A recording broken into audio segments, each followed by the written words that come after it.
This year, in the last week of March, we all were hit by a very unprecedented event, the pandemic. Lot of apprehensions were doing rounds.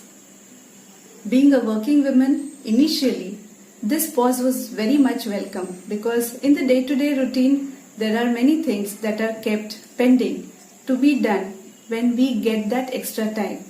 But this never usually happens. The first month of lockdown, I completed all pending things at work as well as at home front.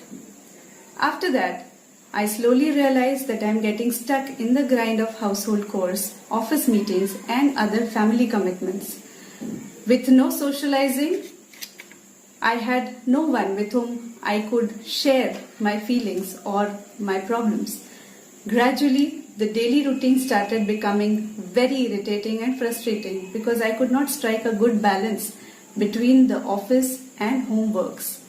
The whole situation started taking a toll on my physical and emotional state of being. With the initial signs, I realized I had to do something. I started managing my time with focus on health, both emotional and physical.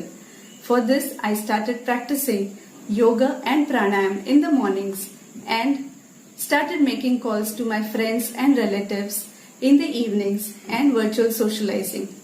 This one move made a great change in me.